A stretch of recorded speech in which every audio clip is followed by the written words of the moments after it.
Thank you. Shrimati जय कौर मीना जी।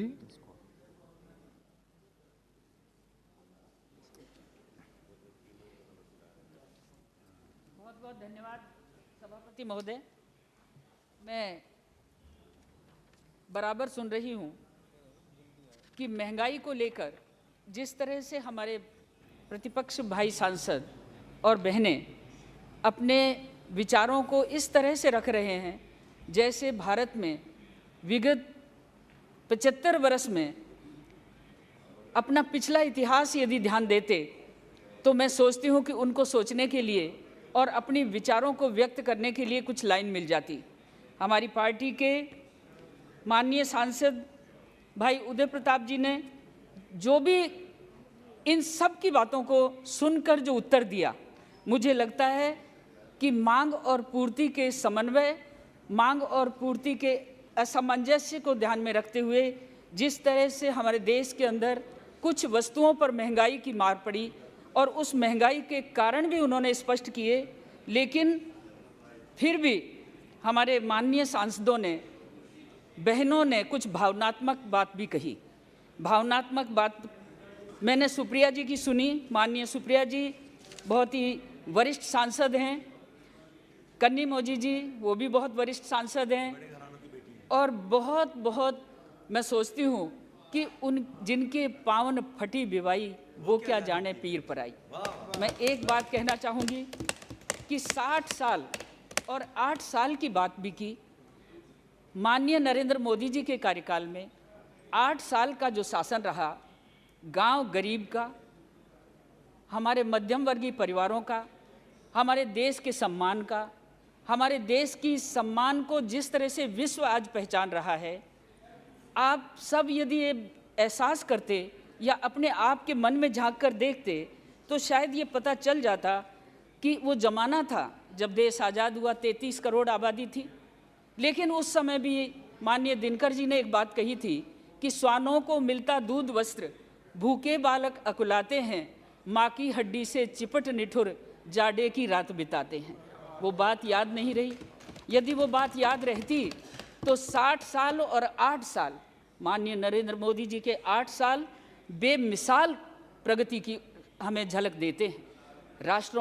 हमारे राष्ट्र का सम्मान, हमारे गरीबों का सम्मान, और मैं तो यहाँ तक कहना चाहूँगी कि आज कोविड महामारी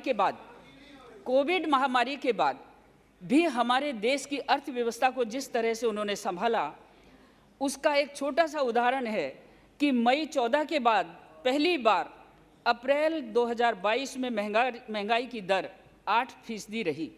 लेकिन 8% दर को यदि हम नेगेटिव मानते हैं तो मैं उनको ये याद दिलाना चाहती हूँ कि 2009 में 12% से ऊपर चली गई थी, और उसके बाद जब हमारे नरेंद्र मोदी जी ने, यशस्वी प्रधानमंत्री ने अपना कार्यभार संभाला, तब 13.50% आपकी दर पहुंच गई थी।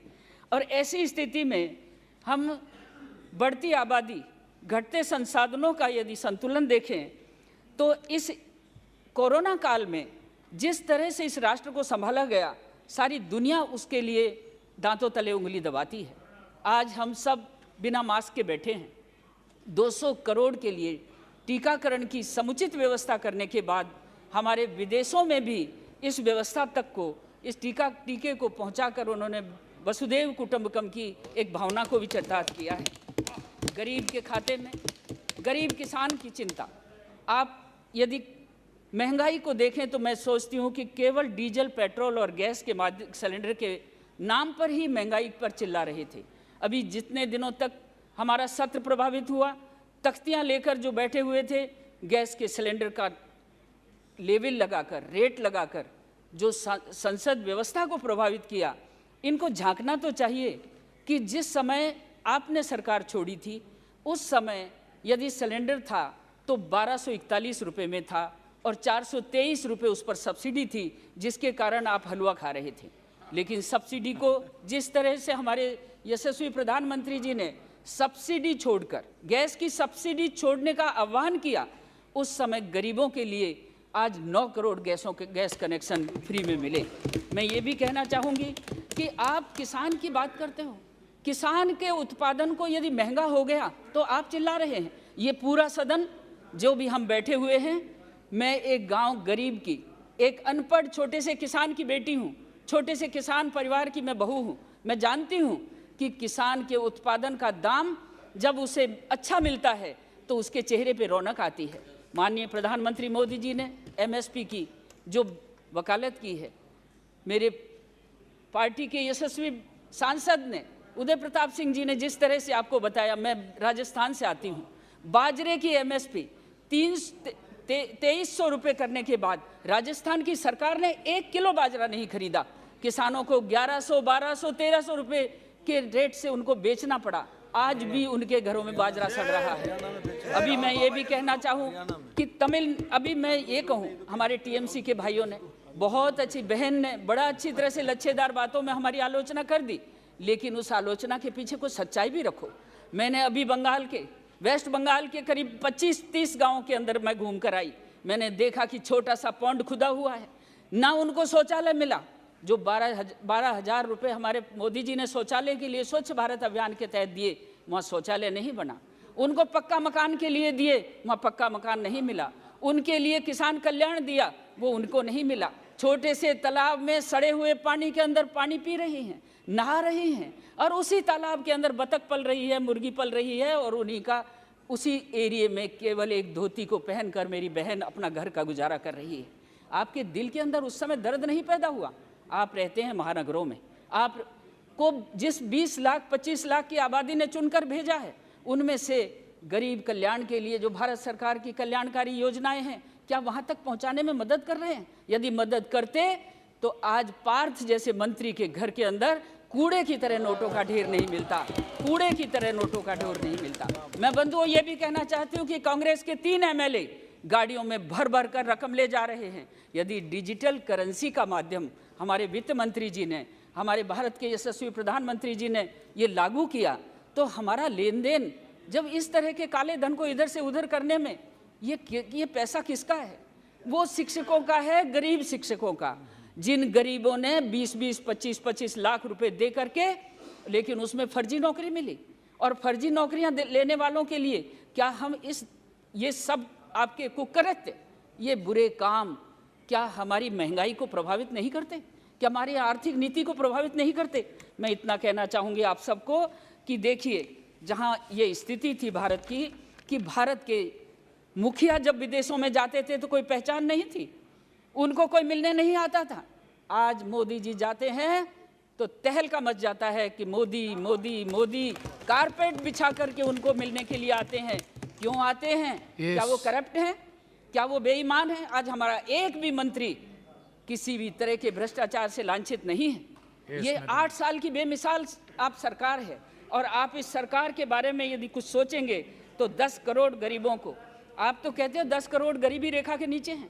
अरे गरीबी रेखा के नीचे से ऊपर उठाने के लिए पक्का घर, शौचालय, किसान कल्याण, गैस का कनेक्शन, बिजली का कनेक्शन, पानी टोंटी से मिलता हुआ, ये कभी सोचा था आप लोगों ने?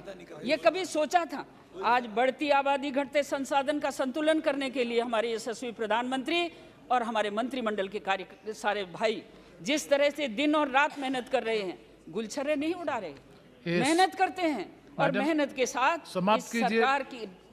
सरकार की नीतियों को, मोदी जी के आदर्श को, और पेट्रोल डीजल गैस की बात करते हो। पेट्रोल और डीजल गैस, गांव का वो गरीब, उसको पेट्रोल की जरूरत नहीं है, उसको सम्मानजनक जीवन जीने की जरूरत है। उस किसान को जरूरत है कि उसको बहता हुआ जल मिले, और वो बहते हुए जल के साथ अपने उत्पादन को बढ़ाकर महंगे दामों पर बेचे।